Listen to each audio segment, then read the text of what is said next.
अस्सलामुअलैकुम guys, welcome back to my channel. मेरा नाम है जेली और मेरी मामा पाकिस्तानी ड्रामों की दीवानी है। हर वक्त काम करती रहती हैं और सामने टीवी पे ड्रामे देखती रहती हैं।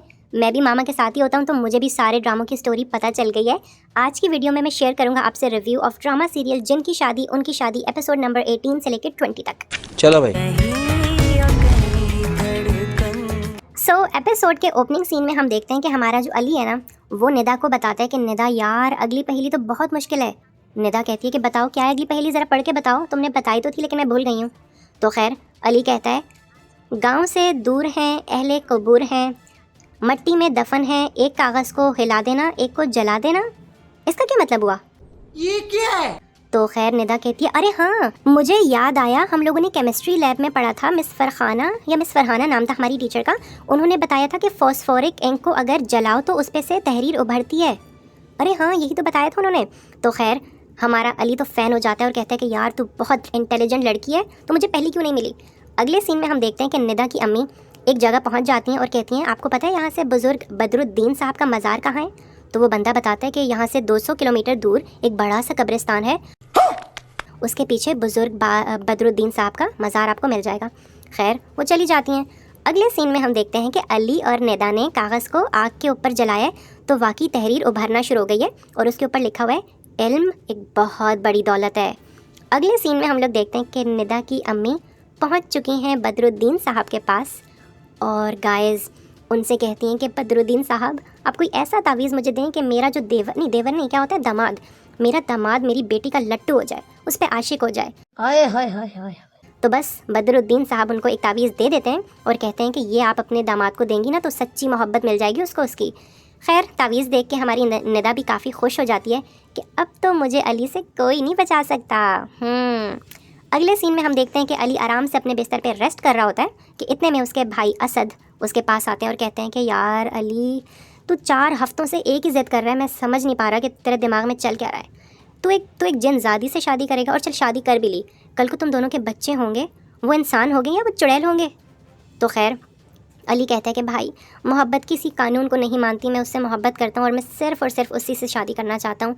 आप अब्बा की वसीयत का ही ख्याल कर लें, उन्होंने कहा था मरने से पहले वो मेरी नहीं, वो चाहते थे कि हवेली हमारे नाम हो जाए और 6 महीने में मेरी शादी हो जाए। तो खैर उसका भाई कहता है कि अच्छा जो करना है तू कर। इतने में हम लोग देखते हैं कि अली वैसे ही ना टहलता टहलता नीचे आता है तो सामने उसको खुशी नज़र आ जाती है। गाइस इसको 4 दिनों से ढूंढ रहा था अली और फाइनली उसको ये मिल जाती है। लेकिन ये क्या, ये तो बिल्कुल फ्रीज़ हुई हुई है। खुशी वो उसको बहुत दफ़ा आवाज़ें देने की कोशिश करता है लेकिन वो फ्रीज़ हुई हुई है। भागा भागा अली ऊपर जाता है, कहता है भाई भाई मैंने नीचे देखा है खुशी तय खाने में फ्रीज़ हुई हुई है, आप सब लोग मेरे साथ चलें। वो सारे लोग नीचे जाते हैं और खुशी को गोद में उठा के ऊपर ले आते हैं।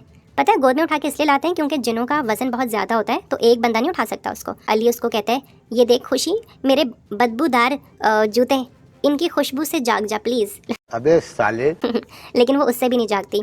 फिर अली कहता है, खुशी देखो मेरे सब घर वाले हैं, ये देखो ये मेरे भाई हैं, ये मेरी भाभी हैं, ये तुमसे मिलना चाहते हैं। खुशी कुछ तो बोलो प्लीज़, खुशी ऐसा ना करो, मैं 4 दिन से तुम्हारी आवाज़ सुनने के लिए तरस रहा हूँ। खैर खुशी तो कुछ नहीं बोलती। उसके भाई क्या करते हैं, बदरुद्दीन साहब को ले आते हैं। आपको पता है ना इन्होंने तावीज़ दिया था। तो बस आज वो इनकी हवेली में पहुँच चुके हैं और पहुँचते साथ वो सबसे पहले तो ये कहते हैं कि आप इस जिनजादी के ऊपर एक सफ़ेद कलर का मलमल का कपड़ा डाल दें और उससे ये होगा कि बाकी जिन्नात इसको देख नहीं सकेंगे और इसको काबू में नहीं कर सकेंगे। तो खैर उसके ऊपर सफ़ेद कलर का कपड़ा डाल दिया जाता है। अगले सीन में हम लोग देखते हैं कि जो चमकी है ना हमारी खुशी की बहन, वो कहती है कि यार ये क्या हो रहा है, मैं इस घर में दाखिल होने की कोशिश कर रही हूँ लेकिन बार बार मुझे करंट लगता है और मैं उड़ के वापस जाती हूँ। तो खैर हमारे जो दूसरे भाई हैं, क्या नाम था इनका, अरे आज़िर, हाँ आज़िर भाई, वो कहते हैं कि ये इंसान के बच्चों ने ज़रूर यहाँ पे सूरत बकरा की तिलावत की हुई है, इसीलिए हम लोग अंदर नहीं जा पा रहे। और देखो तो सही, खुशी को भी इन लोगों ने अगवा करके अंदर रख लिया है। अरे क्या करूँ मैं, बस हवा निकल गई। दूसरी तरफ हम लोग देखते हैं कि अली और निदा ये लोग अभी भी किसी चीज़ की तलाश में हैं क्योंकि आपको याद होगा उस पर्ची के ऊपर लिखा हुआ था, इल्म एक बहुत बड़ी दौलत है। तो इससे क्या क्लू मिलता है, क्या पता करें, कुछ समझ में नहीं आ रहा अभी गाइस, बहुत परेशानी है। दूसरी तरफ हम लोग देखते हैं कि खुशी को देख के इस हालत में हमारे अली भाई से बिल्कुल अपने आंसू कंट्रोल नहीं होते और वो रोना शुरू कर देते हैं कि खुशी कुछ तो बोलो, मैं तुम्हें इतने अरसे से ढूंढ रहा हूँ, तुम क्यों कुछ नहीं बोल रही मुझसे प्यार नहीं करती हो क्या तुम? नहीं। इतने में आवाज़ आती है, अली मैं हमेशा आपकी थी और आपकी रहूँगी। अली का तो जैसे सांस उखड़ना शुरू हो जाता है। कहता है क्या खुशी तुमने मुझे आवाज़ दी, मैं जानता हूँ तुमने मुझे आवाज़ दी है, मेरा वहम नहीं हो सकता। खैर दूसरी तरफ हम लोग देखते हैं कि जो जाजिब है ना वो अपने बाप से कहता है कि अब्बा हुजूर आप यहाँ बैठ के जलेबियाँ खा रहे हैं और वहाँ इंसानों के बच्चों ने हमारी मंगेतर को अपने वश में कर लिया है। तो उसके अब्बा कहते हैं बेटा अभी तो ये शुरुआत है, इंसानों के बच्चों की खोपड़ियाँ ना उड़ाई ना मैंने तो मेरा नाम भी बरखुरदार जाजिब नहीं। क्या बोला तूने? खैर अगले सीन में हम लोग देखते हैं कि बदरुद्दीन साहब कुछ तिलावत वगैरह शुरू करने वाले हैं और वो सब लोगों को कहते हैं कि आप सब लोग तशरीफ़ रखिए, यहाँ पर एक चटाई बिछाएं और सब लोग वज़ू करके हाथ बांध के बैठ जाए नीचे। तो सब लोग बड़े एहतमाम से अदब से वहाँ बैठ जाते हैं। जैसे ही सब लोग वहाँ बैठ के तिलावत करना शुरू करते हैं ना गाइस, तो खुदा की गज़ब एक ज़ोरदार धमाके की आवाज़ आती है और ठा करके वहाँ पे आज़िर आ जाता है। आपको पता है आज़िर बहुत बड़ा जिन है और सब लोग उससे डर जाते हैं कि है ये कौन आ गया, अरे ये तो जाजिब है, आज़िर है। आज़िर क्या करता है, आज़िर लोगों को डराना शुरू कर देता है और बदरुद्दीन साहब अपने हाथ से एक शोला निकालते हैं आग का और आग का शोला मारते हैं आज़िर को। आज़िर यूँ करके पीछे हटता है और मुझे वैसे समझ नहीं आई, जिन तो वैसे ही आग से बने हुए होते हैं तो फिर आग से क्यों मार रहे हैं बाबा बदरुद्दीन इसको, ये वाली बात कुछ समझ में नहीं आई। खैर हमारे जो बदरुद्दीन साहब है ना वो एक गोल दायरा बना लेते हैं ताकि सब लोगों की हिफाजत हो जाए और आज़िर का कोई वार इन तक पहुंच ना सके। आज़िर अपने हाथों से बिजलियां निकालता है और ठा करके उनको मारने की कोशिश करता है, लेकिन बाबा बदरुद्दीन हमारे पास हैं, कोई छोटी बात थोड़ी है, मजाक थोड़ी है। तो खैर आज़िर की कोई काम मतलब नहीं लगता और बाबा बदरुद्दीन का जो आग का गोला है वो आज़िर के सीने में जाके लगता है और वो कहता है बाय बाय टाटा और इसी के साथ वो नीचे गिर जाता है। गया। बाबा बदरुद्दीन भी काफ़ी थक चुके हैं और जाहिर है इतनी बड़ी जब कुश्ती लड़ता है इंसान या कोई बुजुर्ग इंसान तो थकता तो है। तो खैर वो कहते हैं कोई है जो मुझे थोड़ा सा पानी पिला दे बेटा। तो सब लोग कहते हैं जी बाबा जी हम आपकी खिदमत के लिए मौजूद हैं। निदा की अम्मी कहती हैं लगता है बाबा जी फौत होने वाले हैं। चुप कर बे कुत्ते।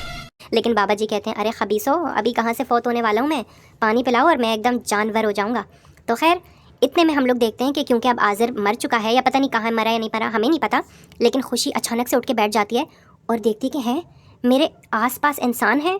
तो वो इंसानों को देख के ना थोड़ा सा डर जाती है और वहाँ से भाग के दरख्त पे जाके बैठ जाती है। अली को तो बहुत खुशी होती है कि अरे मेरी खुशी होश में आ गई। वो भागा भागा भागा भागा उस दरख्त के पास जाता है जहाँ पे खुशी बैठी हुई होती है।